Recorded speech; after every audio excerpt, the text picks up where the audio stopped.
The search for 6-year-old Lily Sullivan and her 4-year-old brother Jack was unsuccessful. Last night was one of the worst nights because I didn't have them in their beds. And I don't want to go through that another night without them. Boots for Lily, blue boots for Jack with dinosaurs on them. Lily had her backpack with white, and it was white with strawberries on it. I imagine now if they're in the woods that it'd be probably brown, but I don't see them carrying their backpack. I don't see them keeping a pull-up one for that long after it got soaked from the very first day.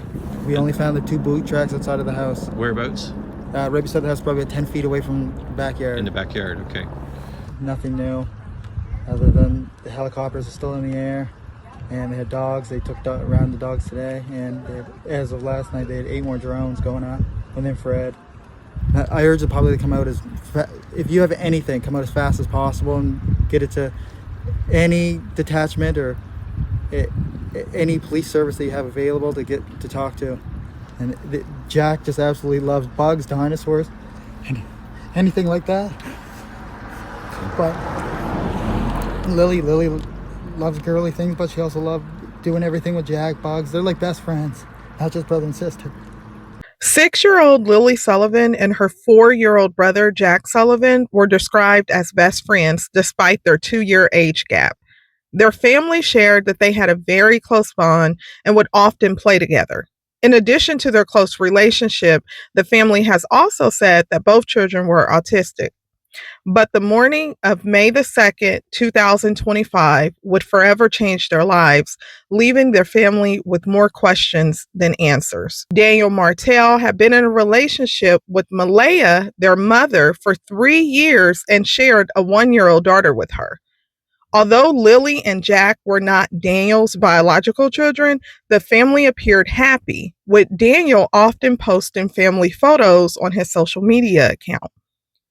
In addition to their close-knit family dynamic, Daniel's brother and mother lived on the same property in a trailer, further contributing to the sense of a tight-knit family. But on May the 2nd, 2025, this would change all of their lives forever. Now, here is what we know so far. April the 29th, 2025 was the last day Lily and Jack attended Salt Springs Elementary, which is the school that they both went to. With no school the following day, Daniel, their stepfather, said that he kept the children at home on May the 1st and May 2nd because they were ill. Now, despite both Daniel and Malehya being home on the morning of May the 2nd, 2025, the children vanished without a trace. Daniel said that the last time he saw the kids, him and Malehya were in the bedroom with their baby on Friday morning. He explained that Lily came into the bedroom several times and he could hear Jack in the kitchen. Now, Daniel believes the children must have opened the sliding door, which is almost silent, and left the house. He also shared with authorities that he was at home because he had only been getting 1 shift a week at work, while Malehya is a stay-at-home mom.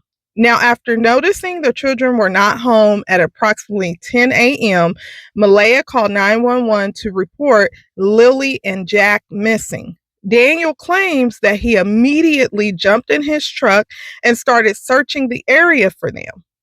Now, RCMP issued a vulnerable missing persons alert and requested the public's help in locating the children, who they believe had wandered off from the home.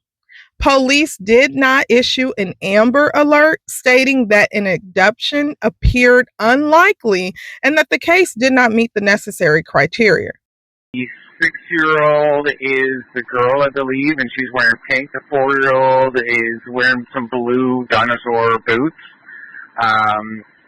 So, yeah, I think that's all we kind of have right now. I asked the risk manager if he wants Constable Mason to depart there to go get some phone service to send those images or not. Go somewhere and get service and get those photos sent off. Just make sure Mom stays close to the house there in case they happen to sneak out and get back into the house. Copy, and just for everyone's awareness, based on the profile, The children could have traveled at least 6 kilometers. So keep that in mind. Sergeant Young, for your awareness there, media release has been put out and a non-intrusive alert has been sent out to Pictou County. Perfect, thank you. Right now, this case has left more questions than answers. Lily and Jack are still missing. The search efforts have been scaled back, with authorities saying that they will now only search where there is a potential report and that all cases are treated as suspicious until they have reason to believe otherwise. Now, as far as the mother, she has distanced herself from Daniel and she has blocked him on social media, according to Daniel. Her mother has come out and said that the authorities have told them not to publicly talk about the case as it could jeopardize the ongoing investigation. Daniel, however, has continued to speak to the public in an effort to clear his name and the social media theories that have been going out. Daniel has said that he has offered to do a polygraph test, a drug test, or anything that is necessary to clear his name. The children's stepfather says he was interviewed by investigators this week. They asked me everything. I gave them all of the information. I gave them my phone. I asked for lie detector tests. I've done everything. I asked for drug tests. I've done everything. After thousands of hours looking for Jack and Lily, everyone involved is exhausted, but still intent on finding them. Now, I'm going to play this video. It was a birthday celebration. It appears to be Jack's birthday that they are celebrating. You'll see Lily there, and she's really happy in the moment, and they have to tell her a couple of times, like, calm down. Now, when this case first hit social media on May the 3rd, their aunt took to social media and she said, children still not found. Jack, 4-year-old male, Lily, 6-year-old female. Both children are non-verbal.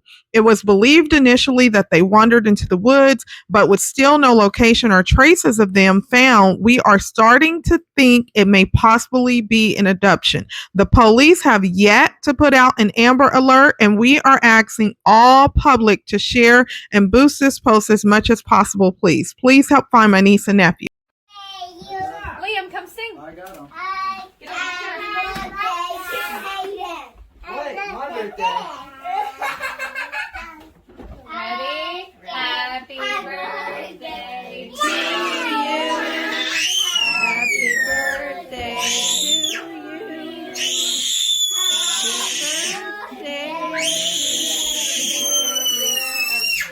Happy birthday.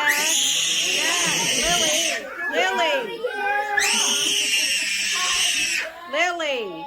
Stop, honey. Happy birthday to you. And then Blow it, go. Oh! Yay! Yay! Happy birthday! Say happy birthday. Happy birthday. Lily just... As stated, the police have come out and said this is still an ongoing investigation. And with this being an ongoing investigation, they have really cautioned the public about doing anything that could potentially be interference to the case. There's a lot of theories going on, and a lot of people who may live close to Malehya and Daniel are speaking out, including a neighbor. One of the neighbors spoke out on social media and said, there's always cars there. And it's so odd to me, but I can't remember clearly if it was Wednesday or Thursday, but there were so many cars there on that particular day that the driveway was full and a car was even parked on the side of the main road. It was like 2 p.m. at latest. I remember driving past, judging them, thinking how they were probably in there sharing or whatever. And then boom, Friday, this all comes. Like I'm in distress over it. It's all so messed up. And after that, it was a follow-up says, I have to wonder if they'll ever be found, let alone if we'll ever know the truth of what happened to them. They live 500 feet from me. I didn't even know kids lived there at all. I thought it was a house. So this is what a neighbor said. And of course, as I stated, the police have cautioned anyone about publicly speaking about the case because it's an ongoing investigation. Instead, they're encouraging, if you know some information, come to them instead, if you're close to the case. I am going to also play the press conference that was done in regards to the question because it answers a lot of questions from the public, such as why was there no Amber Alert that was issued? What's the current status of the case? So please pay attention to this press conference. Drop your comments below. As it relates to an Amber Alert, we've seen this in past cases. I know I have that I've covered in Kimani's case, Kimani Latique, and a lot of other cases where the parents are reporting, or the grandparents, whoever, the legal guardian is saying, this is how we found the house, or this is why we believe, but the police says there's a certain criteria that has to be met before an Amber Alert can be issued. So do you believe that the police are more empowered to make an informed decision about when an Amber Alert will be issued, or do you think that an Amber Alert should be issued when it's believed by the parents or the family when they're saying, no, there needs to be an Amber Alert? Thank you all for being here today.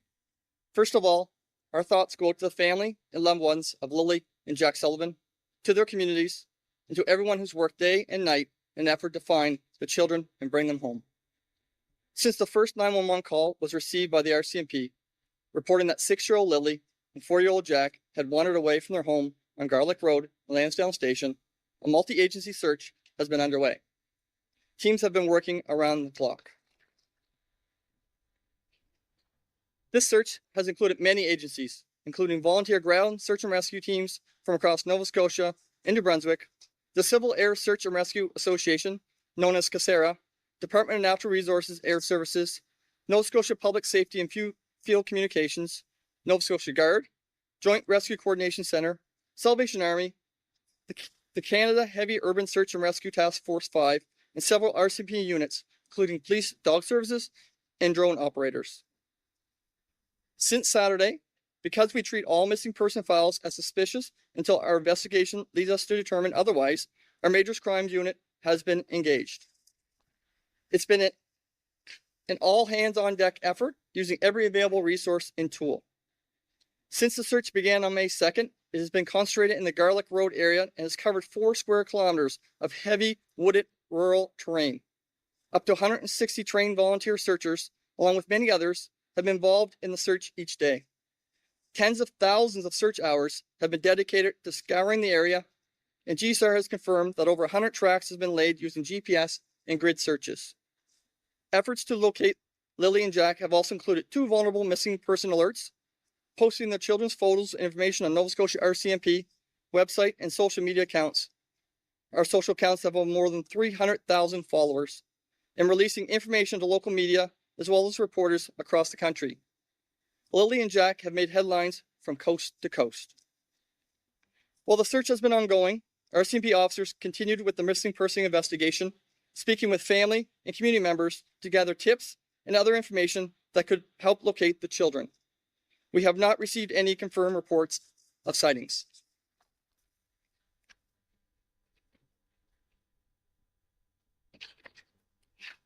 Lily and Jack's family has been provided with regular updates on the search and on the missing person investigation. They've also been afforded supports. As of today, May 7th, the active search efforts to locate Lily and Jack will be scaled back. We're transitioning from a full-scale search to searches in more specific spaces that have already been searched by our teams. We want to circle back to increase the probability that all clues have been found. And when transitioning from an active search to a scaled-back search, the probability of survival is taken into consideration.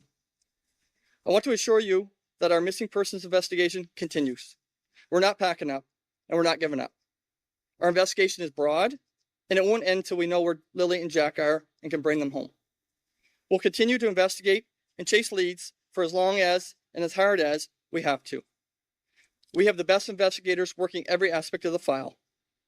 We continue to appeal to anyone who have information related to our investigation and who has not yet spoken to us to contact the Pictou County District RCMP at 902-485-4333 or Crime Stoppers. Before I close, I want to reiterate that our hearts go out to Lily and Jack's family, to the community, and the people who've worked so incredibly hard to date. Many of us have children of our own and have want nothing more than to reunite Lily and Jack with their loved ones. Thank you. So Major Crime became involved very early in the investigation. We're able to bring in some specialized knowledge and skill sets, and we help with the information management and decision making. As we scale back, as we've identified, there are certain areas that are going to be relooked at that could contain a confined area perhaps, and maybe need some more specialized search areas. But I'll leave that to the search crews to expand on. And we're going to continue pursuing any leads or information that comes in, and the stuff that we do have. We have engaged in all areas of the RCMP. All tools that are available to us are being considered and engaged when appropriate. Do you have a follow-up? Yeah, and a follow-up that I guess the general population looks at it and says, you've searched very thoroughly this area. Mm-hmm. You would have found them if they were there. Which then makes people, certainly on social media, people are assuming, rightly or wrongly, that there's some criminal element in it. Sure. And can you, I know, what can you tell me about that, your work on that? Well, I can't really speculate on the investigation, obviously. That wouldn't be fair to the process. But we are constantly reviewing everything that's been done, looking at all different facets of available information, and we'll make decisions on that. I can't really comment on the details of that, but we will pursue every lead that becomes available and take it to where it needs to go. So, thank you. So, is there a question? Yeah, sorry, go ahead. You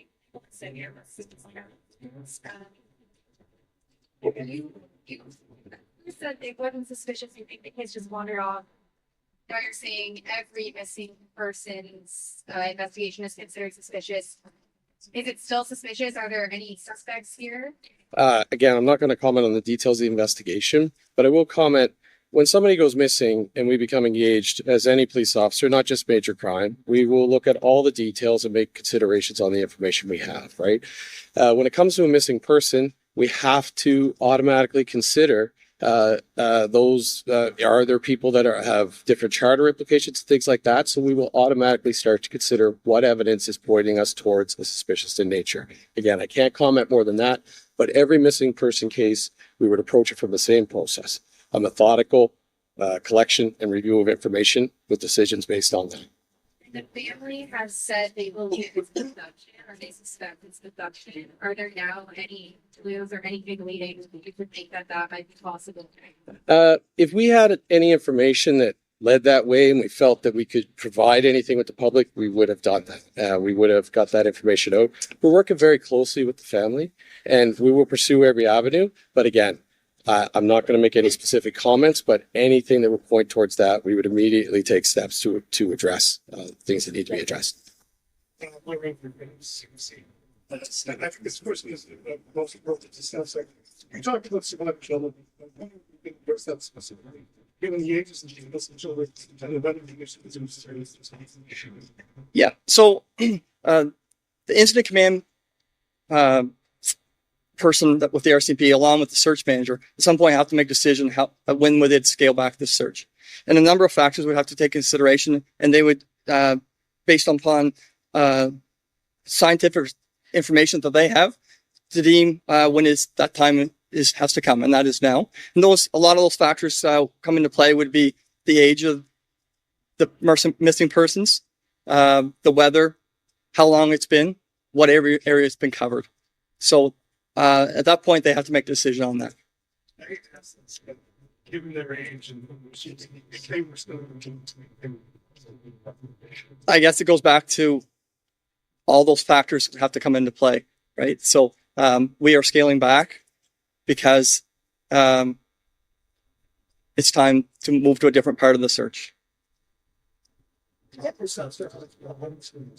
Scale back versus active search, and that used to be at or around the maybe searchers quantify what scale back is like fewer searchers, smaller area, larger area. How does that look like? Yeah, so just to go to the first point, there's been a lot of searchers here, and we can't thank them enough for being here. They've given up. A lot of them have been here since day one, and they have given up. Some have taken time off work, some have left their families behind, and we are very grateful for that. Saying that, we will look in on them and their senior managers to give us some recommendations of what else we can do. But we will take that and we will explore whatever we have and whatever we can do to check it in spots that need to be checked or whatever. But at this point in time, after today, we just won't see all these searches here. Sure. Amy, if you're comfortable with that. Thank you. I saw this history, especially linking area, like I'll just say, sounds like it's getting a lot of members. You talk about how something was, like, which sounds what did you see with your people from teams? Right. Well, these woods, they are very thick. There's a lot of the hurricane damage from Fiona a couple of years ago, and we've had teams struggling to get through areas, and I can't say anything more about the searchers. They're pushing through all of these areas, going through all of these deadfalls, going through waterways and anything possible just to cover their search areas. So we know that everything has been so thoroughly searched that it's time to, as they say, scale back. And we are exhausting people, and we're starting to see more injuries coming back the last couple of days. And it's hard terrain. Amy Hansen. And so Major Crimes just spoke, and of course they held the press conference. The press conference told about the search efforts, why they're scaling back. They've searched for 6 days. They brought in multiple resources to include at one point up to 160 people. They've had different resources that were available to search, to include canines, drones, and everything else that they said that they could make available. At this point, they're going to scale back. Not that they're going to pack up and leave, as they stated, but they're going to focus in on where the reports take them. What are your thoughts about this case so far? Of course, as we know, and what this video says, is the mother is with her family. She's left the boyfriends, or the stepfathers, as she said. I don't know if they were ever officially married, or if she just, went on TV and said that it was the stepfather. It doesn't appear that they're married. So she's left his home, and that's a home that on that property lot he shares with his family as well, his mother and his brother. So she left from there. She went to her family. The police haven't officially declared him to be a suspect, but obviously they're focusing in. They took his cell phone. Well, they requested that he hand over his cell phone, and he said he did so willingly. They requested that he come in. He said he was drilled for 4 hours. He went through every single detail. He drew out maps, everything that he could do to fully cooperate with authorities. He said that he has done that at this point. As we know, as of right now, Jack and Lily Sullivan are still missing. The police believe that chances are very slim that if they were in a wooded area for this long, given their age, that it is highly unlikely that they will be found alive. So now what I am going to play is the dispatch audio. Pay attention to this, because a lot of people have said, well, when they first came out, they said that they wasn't really familiar with the area. But you heard from Amy Henson. She said that they came out, they put people out there that are trained to search. Now, the search has wrapped up, the search party. They're not actively present, but if they get reports, what you heard is they will go out there and search. So drop your comments below. Let me know your thoughts. As always, I certainly appreciate your support. Please do not forget to like, comment, and subscribe. Thank you. I'm out here still searching, still fighting to try to find them.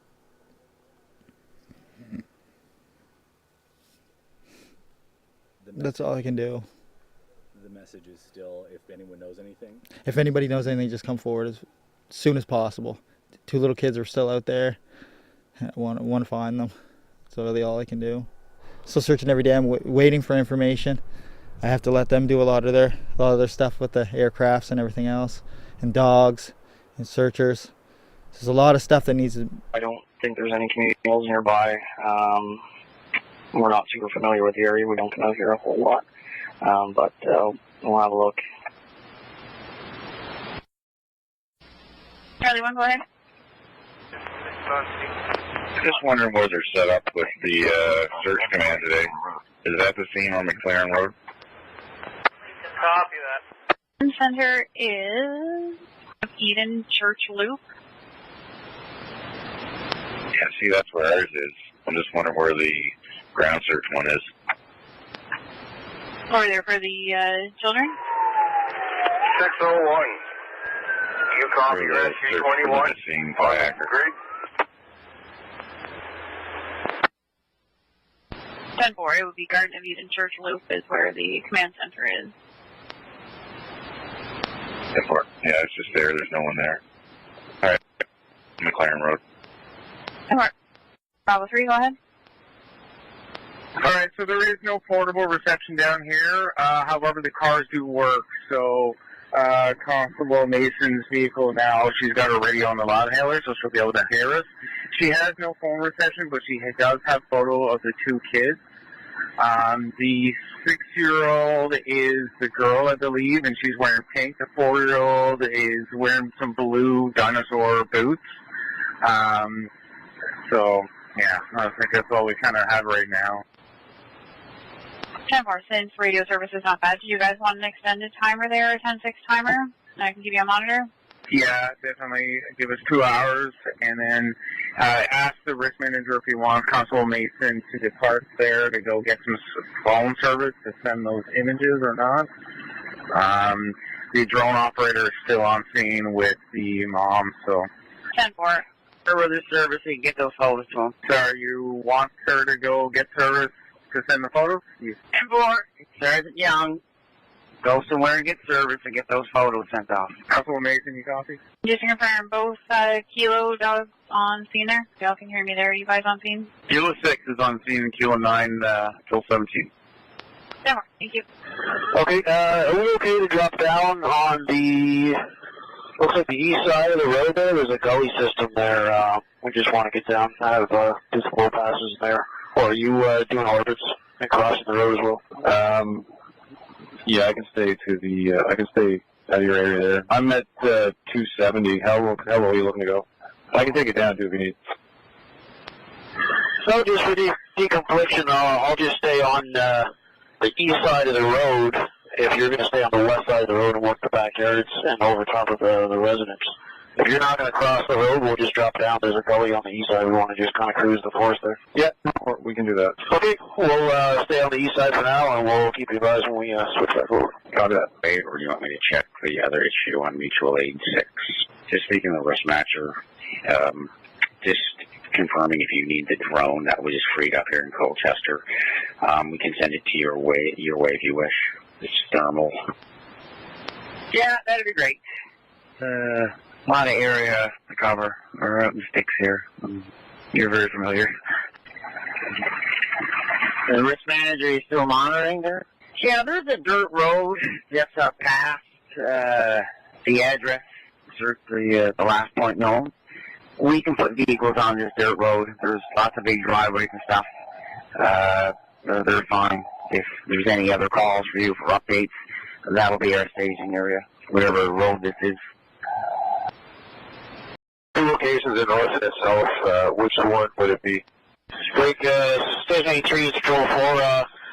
I'm just facing the residence here now. So between just off my nose, you can see the fire vehicle there with the lights on. That's the residence.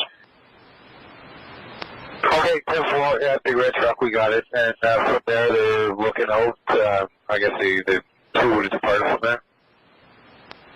Yeah, that's affirmative. So I'm essentially in the backyard here now, and sounds like they did not cross the road, but that's yet to be determined. And so, yeah, we've been just pounding these hills back here. Okay, 10-4, thanks for the heads up. And do we know if there's a drone up in the air at all or not? Negative on the drones. Sounds like there's 4 drones on the ground. But none of the drones are in the air at the moment, and they're all monitoring Mutual Aid 6 as well, and broadcasting their intentions when they're ready. Okay, 10-4, thanks. Yeah, right on. And yeah, I'm just going to work this area for the next little bit. Just let me know if you guys want me out of your way, and we're just going to be landing. Once we do, there's a looks like an old park there, kind of to the south, kind of southeast there on the other side of the road. That's where I'm going to stage out of. And then there's also a field. You'll see the comms truck up by the train tracks with this red and white strobe on and the boom. I was landing in that field as well in the back, lots of room. Okay, 10-4, thanks for the info. Okay, 10-4. Otherwise, what are the details? Have they been gone in a long time? 0800.